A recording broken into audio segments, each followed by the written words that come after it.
my deadly routine. Something new we're gonna do on the channel is reactions to just like everything. This is kind of scary. I think it's more psychological, but I'll leave a link in the description for both of them. Let's get into it. Autopilot engaged. Hey, I'm Sapphire. Want to hear something scary? Do you?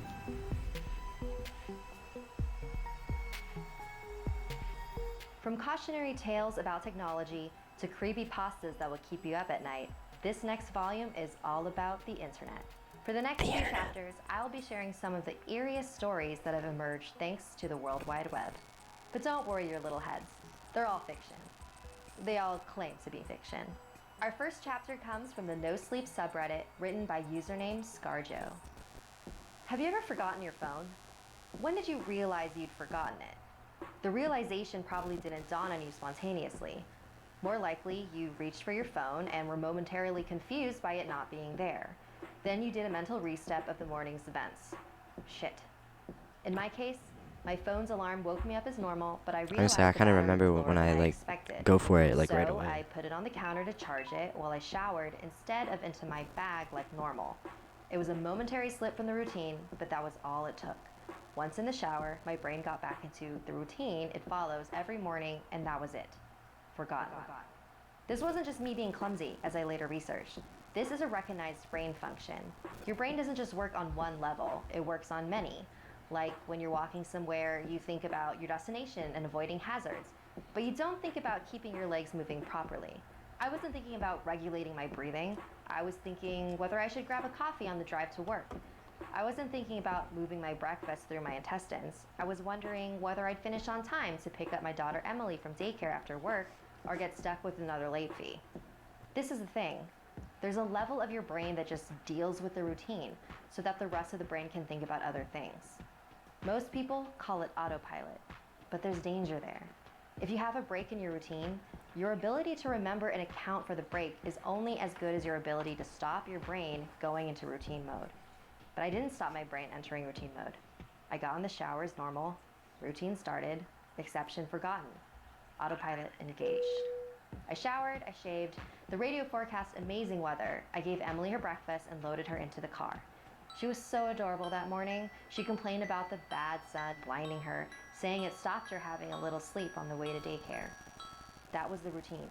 It didn't matter that my phone was on the counter, charging silently.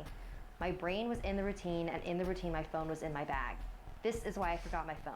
Not clumsiness, not negligence, nothing more than my brain entering routine mode and overriding the exception.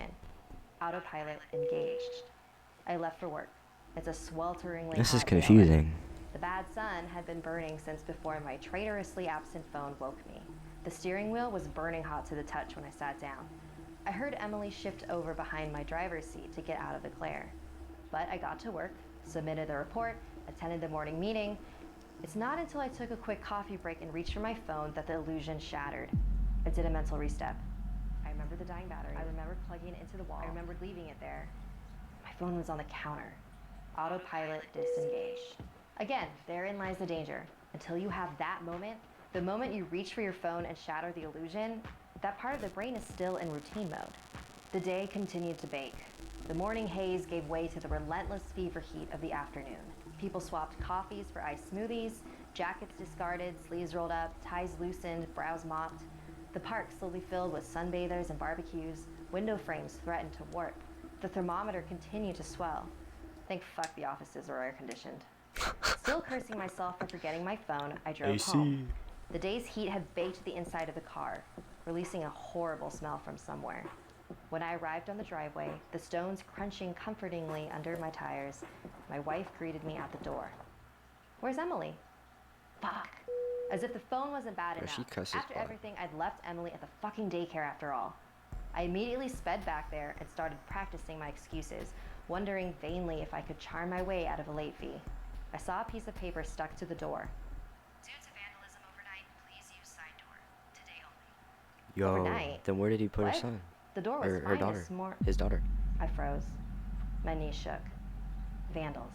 A change in the routine. My phone was on the counter. I hadn't been here this morning. My phone was on the counter. I'd driven past because I was drinking my coffee. I'd not dropped Emily off. My phone was on the counter. She'd moved her seat. I hadn't seen her in the mirror. My phone was on the counter. She'd fallen asleep out of the bad sun.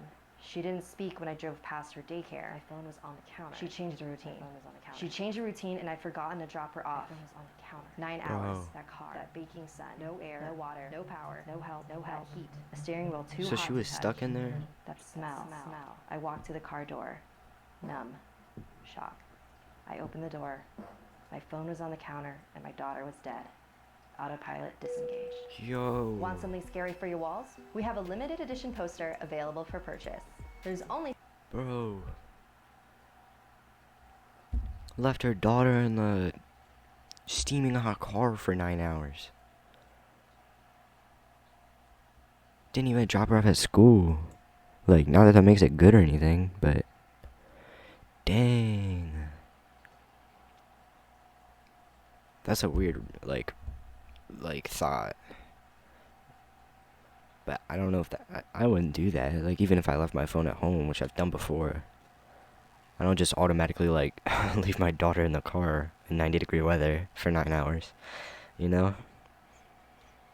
Anyway, subscribe, and peace.